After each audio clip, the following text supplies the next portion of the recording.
Shabbat shalom, everyone. Shabbat shalom. We'll let Rabbi Ern try to find the place. It's kind of in the middle of everything. Hard starting point today. So, this week's Parasha is called Hayei Sarah, the life of Sarah. And what's interesting about it is it's actually not about the life of Sarah. It's about the death of Sarah.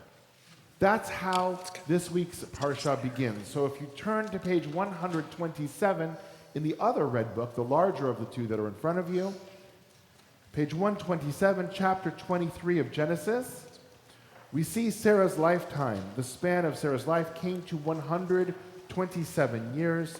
Sarah died in Kiryat Arba, now Hebron, in the land of Canaan. And Abraham proceeded to mourn for Sarah and to bewail her. Then Abraham rose from beside his dead and spoke to the Hittites, saying, etc., etc., etc., and he starts to look for a place to bury Sarah. What I'd like to do this morning is actually draw a comparison with Abraham in this case, to two other biblical characters that we've already met in terms of how they deal with tragedy and loss. Because it's very interesting. We've got two other characters that deal with it in a way that we are going to say, wait a second, didn't work out so well for them. And then Abraham dealt with it in a way that did work out. And I want to try to figure out what's the difference. What's the difference, both for us as individuals, how we deal with our own challenges and tragedy, and certainly given the fact of what's going on in the world, the communal situation, how do we as a community deal with that? And I think there's a lot to be said. So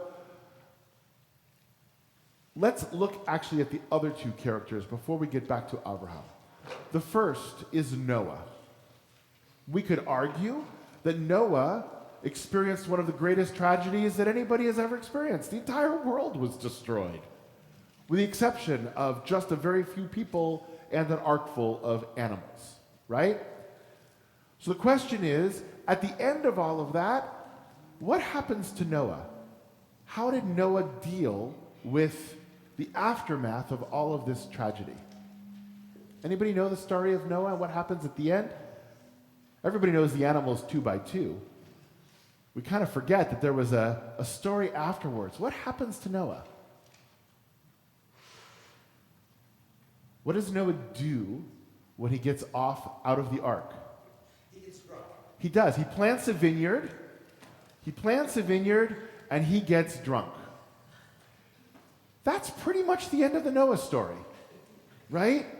That is how Noah dealt with his tragedy, right? He planted a vineyard, and he got drunk, and it created all sorts of problems then later on, and family strife. It was an issue. It was an issue, okay? So I think we can all agree that probably not the best example that we should follow after a tragedy or grief. Okay.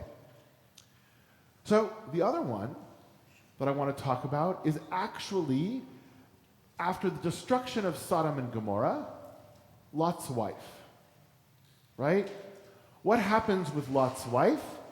They're told, actually both Lot and Lot's wife are told, when you leave Sodom and Gomorrah, leave, don't look back at the tragedy, at the destruction, at the pain, at the suffering, all of that happened. Don't look back. And what did she do? She looked back. And what happened?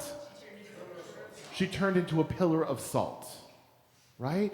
Again, probably not the model that we want to follow in terms of how to deal with tragedy and grief.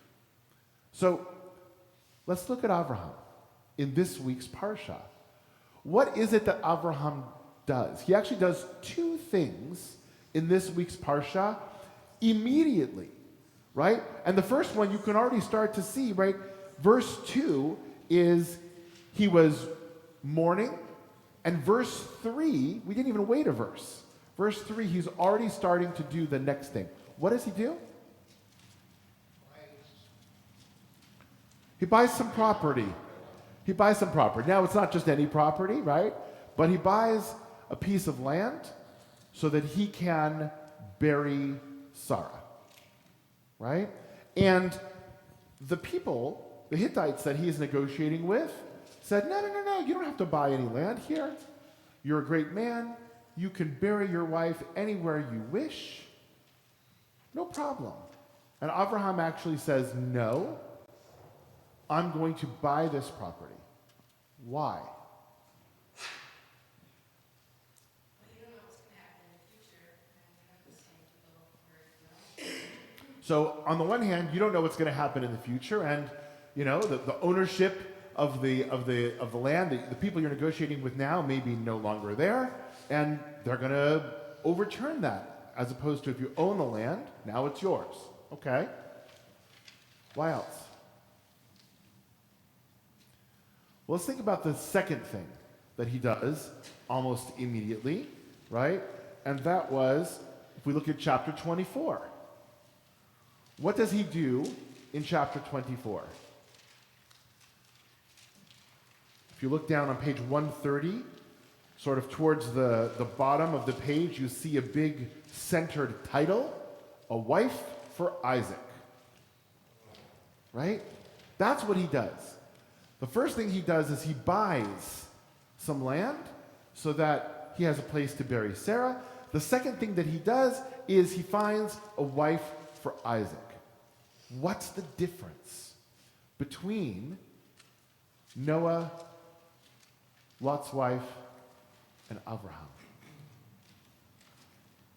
Well, he's acknowledging the death and he's honoring it. He's not going to forget it because it's his land and she's there. Good. But he's also moving on to new life. Good. So he's acknowledging his loss. He's acknowledging the death. He bought the land.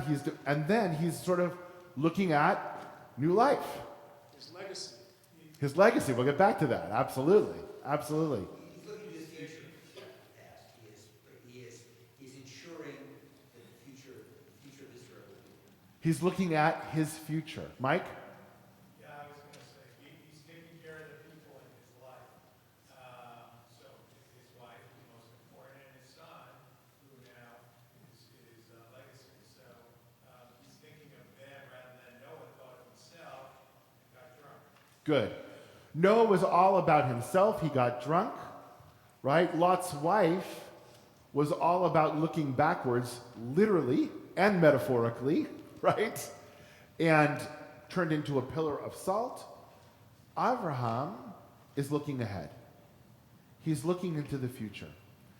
And one of the things that Rabbi Sachs actually points out about this particular parsha in his book, Studies on Spirituality, he actually speaks, or he quotes Viktor Frankl, who is a very famous Holocaust survivor and somebody who wrote about how it is that people survived in the camps. And one of the things that Viktor Frankl saw is that the people who were able to see life afterwards, to look ahead, to actually make some plans, whether those plans were realistic, not realistic, actually had less of an impact on the fact that they had plans, right? They were going to be an astronaut, whatever it is, right? It doesn't matter. But they had plans in the future that made a huge difference in their ability to cope with and survive the tragedy and the grief that they were dealing with. And I think that if we look at the difference between Abraham and between these other two characters, that's the difference. These other two characters were looking backwards, right? Noah was looking backwards and trying to forget, medicinally, with help, but was trying to forget, right? He was trying to erase everything that happened. That doesn't work. Lot's wife couldn't look to the future, couldn't do what she needed to do to move forward. She was so stuck with the grief and the challenges that she had in the past that that's all she could do was turn back even when it was no longer appropriate or good for her to do that. She turned into a pillar of salt. The two things that Abraham did immediately were about the future. Were about the future. You don't buy a piece of land unless you're thinking about the future. Even if that piece of land is to bury somebody in. That means you're going to stick around. You're going to stick around. That land is now yours. That area is now yours. You're going to make that your home. That's all about the future. You don't think about, well, the next generation. I need to find a wife for my son Isaac. That was about the future. And I think that is the reason that Abraham was able to look ahead, that Abraham was able to actually continue and be the person that God said, you are the one that everyone is going to come from. And these other people were not able to. These other people were not able to. Comments or questions before we actually read our text? I've been thinking a lot about this in these days because it's so easy to get so caught up in the moment, in the now, right? I'm watching the news, I'm reading the newspapers, I'm doing all of that. I'm so caught up in this moment that I actually am forgetting to do the things that I need to do in order to make sure that tomorrow and next week and next month and next year are the way that they need to be. And I can think of no more apropos Torah portion. Both in terms of how do we deal with grief. We look at this as sort of one of the examples in the paradigms Jewishly of how we deal with grief, but also about dealing with it in a healthy way so that we can actually see the future, we're planning for the future, and we're moving on.